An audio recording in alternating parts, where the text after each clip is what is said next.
The messenger of death. We have often been told how some of us receive in an unlooked-for manner an intimation of death sometime before the incident does actually occur. The late Mr. W. T. Stead, for instance, before he sailed for America in the Titanic, made his will and had given his friends clearly to understand that he would see England no more. Others have also had such occult premonitions, so to say, a few days, and sometimes weeks, before their death. We also know a number of cases in which people have received similar intimation of the approaching death of a near relation or a dear friend, who, in most cases, lives at a distance. There is a well-known family in England, one of the peers of the realm, in whose case previous intimation of death comes in a peculiar form. Generally when the family is at dinner, a carriage is heard to drive up to the portico.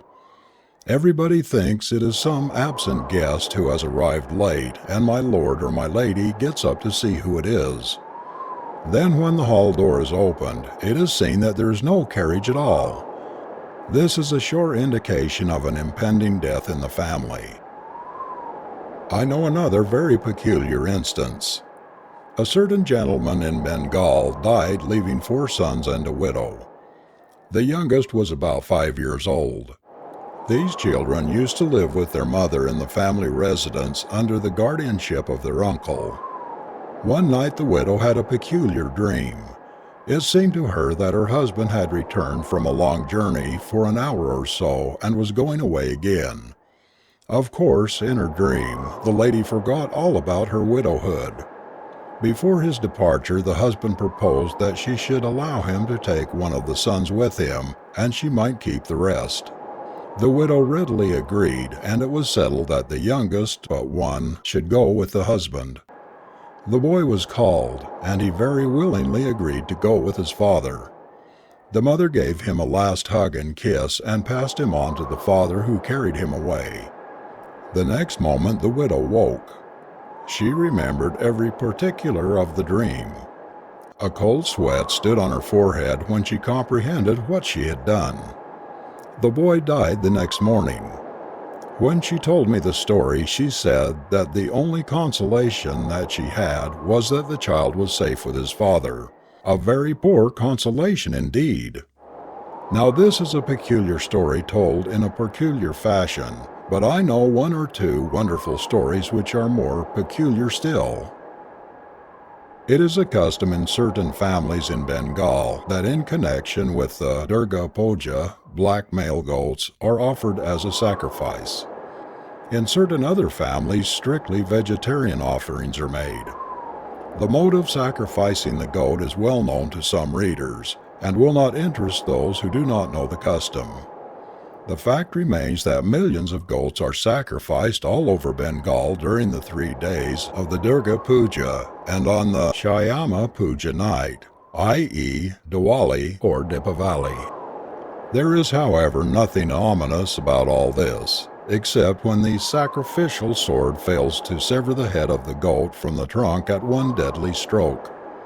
All this bodes ill for the householder to appease the deity, to whose wrath such failure is imputed, sacrifices another goat then and there, and further offers to do penance by sacrificing double the number of goats next year. What is more pertinent to the subject I am dealing with is the sacrificing of goats under peculiar circumstances. Thus, when an epidemic, such as cholera, smallpox, and now probably plague, breaks out in a village in Bengal, all the principal residents of the place, in order to propitiate the deity to whose curse or ire the visitation is supposed to be due, raise a sufficient amount by subscription for worshipping the irate goddess. The black he-goat that is offered as a sacrifice on such an occasion is not actually slain, but being besmeared with sindoor, red oxide of mercury, and generally having one of the ears cropped or bored, is let loose, i.e., allowed to roam about until clandestinely passed on to some neighboring village, to which the goat is credited with the virtue of transferring the epidemic from the village originally infected. The goats thus marked are not looked upon with particular favor in the villages. They are generally not ill-treated by the villagers, and when they eat up the cabbages, etc., all that the poor villagers can do is to curse them and drive them away, but they return as soon as the poor owner of the garden has moved away. Such goats become, in consequence, very bold and give a lot of trouble. When, therefore, such a billy goat appears in a village, what the villagers generally do is to hire a boat, carry the goat a long distance along the river, say 20 or 25 miles, and leave him there. Now the villagers of the place where such a goat is left play the same trick, so it sometimes happens that the goat comes back after a week or so. Once it so happened that a dedicated goat made his unwelcome appearance in a certain village in Bengal. The villagers hired a boat and carried him about 20 miles up the river and left him there. The goat came back after a week. Then they left him at a place 20 miles down the river, and he came back again. Afterwards they took the goat 50 miles up and down the river, but each time the goat returned, like the proverbial bad penny. After trying all kinds of tricks in their attempt to get rid of the goat, the villagers became desperate. So a few hot-headed young men of the village, in an evil hour, decided to kill the goat. Instead of killing the goat quietly, as probably they should have done, and throwing the body into the river, they organized a grand feast and ate the flesh of the dedicated goat. Within 24 hours of the dinner, each one of them who had taken part in it was attacked with cholera of a most virulent type, and within another 24 hours, every one of them was dead. Medical and scientific experts were called in from Calcutta to explain the cause of the calamity, but no definite results were obtained from these investigations. One thing, however, was certain: there was no poison of any kind in the food. The cause of the death of about 30 young men remains a mystery. This was retribution with a vengeance, and the writer does not see the justice of the divine providence in this particular case. In another village, the visit of the messenger of death was also marked in a peculiar fashion. Two men, one tall and the other short, the tall man carrying a lantern, are seen to enter the house of one of the villagers, and the next morning there is a death in the house which they entered. When, for the first time, these two mysterious individuals were seen to enter a house, an alarm of thieves was raised. The house was searched, but no trace of any stranger was found in the house. The poor villager who had given the alarm was publicly scolded for his folly after the fruitless search, for thinking that thieves would come with a lighted lantern. But that poor man had mentioned the lighted lantern before the search commenced, and nobody had thought that fact absurd at that time. Since that date, a number of people has seen these messengers of death enter the houses of several persons, and whenever they enter a house, a death takes place in that house within the next 24 hours. Some of the witnesses who have seen these messengers of death are too cautious and too respectable to be disbelieved or doubted.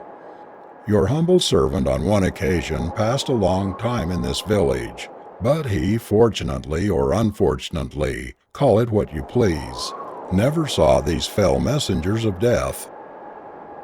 In another family in Bengal, death of a member is foretold a couple of days before the event in a very peculiar manner. This is a very rich family having a large residential house with a private temple or chapel attached to it, but the members never pay a penny to the doctor or the chemist either. In many rich families in Bengal, there are private deities the worship of which is conducted by the heads of the families assisted by the family priests. There are generally private temples adjoining the houses or rooms set apart for such idols, and all the members of the family, and especially the ladies, say their prayers there. Such a temple remains open during the day and is kept securely closed at night, because nobody should be allowed to disturb the deity at night, and also because there's generally a lot of gold and silver articles in the temples which an unorthodox thief may carry away. Now, what I have just mentioned was the custom of the particular household referred to above. One night a peculiar groan was heard issuing from the temple. All the inmates of the house came to see what the matter was. The key of the temple was with the family priest, who was not present. He had probably gone to some other person's house to have a smoke and a chat, and it was an hour before the key could be procured and the door of the temple opened. Everything was just as it had been left 3 or 4 hours previously. The cause or origin of the groans was never traced or discovered. The next morning one of the members of the family was suddenly taken ill and died before medical aid could be obtained from Calcutta. This was about 50 years ago. Since then, the members of this family have become rather accustomed to these groans. If there is a case of real Asiatic cholera or a case of double pneumonia, they don't call in a doctor, though there is a very capable and learned medical man within a mile. But if once the groans are heard, the person, who gets the smallest pinprick the next morning, dies, and no medical science has ever done any good. The most terrible thing in this connection is the suspense, said one of the members of that family to me once. As a rule, you hear the groan at night, and then you have to wait till the morning to ascertain whose turn it is. Generally, however, you find long before sunrise that somebody has become very ill. If not, you have to wire to all the absent members of the family in the morning to inquire what you can guess. And you have to wait the replies to the telegrams. How the minutes pass between the hearing of the groans till it is actually ascertained who is going to die need not be described. You must have been having an exciting time of it, I asked this young man. Generally not, because we find that somebody is ill before and then we know what is going to happen, said my informant. But during your experience of 25 years, you must have been very nervous about these groans yourself at times, I asked. On 2 occasions only we had to be nervous because nobody was ill beforehand, but in each case that person died who was the most afraid. I was not nervous on these occasions myself, for some reason or other. These uncanny groans of the messenger of death have remained a mystery for the last 50 years. I know another family in which the death of the head of the family is predicted in a very peculiar manner. There is a big picture of the goddess Kali in the family. On the night of the Shyama Puja, Diwali, which occurs about the middle of November, this picture is brought out and worshipped. The picture is a big oil painting of the old Indian school and has a massive solid gold frame. The picture is a beauty, a thing worth seeing. All the year round it hangs on the eastern wall of the room occupied by the head of the family. Now the peculiar thing with this family is that no male member of the family dies out of his turn. The eldest male member dies, leaving behind everybody else. The next man then becomes the eldest and dies afterwards, and so on. But before the death of the head of the family, the warning comes in a peculiar way. The picture of the goddess is found hanging upside down. One morning when the head of the family comes out of his bedroom and the youngsters go in to make the room tidy, as they call it, though they generally make the room more untidy and finally leave it to the servants, they find the famous family picture hanging literally topsy-turvy, that is, with head downwards, and they at once sound the alarm. Then they all know that the head of the family is doomed and will die within a week. But this fact does not disturb the normal quiet of the family, because the paterfamilias is generally very old and infirm and more generally quite prepared to die. But the fact remains that so long as the warning does not come in this peculiar fashion, every member of the household knows there is no immediate danger. For instance, it is only when this warning comes that all the children who are out of the station are wired for. Every reader must admit that this is rather weird.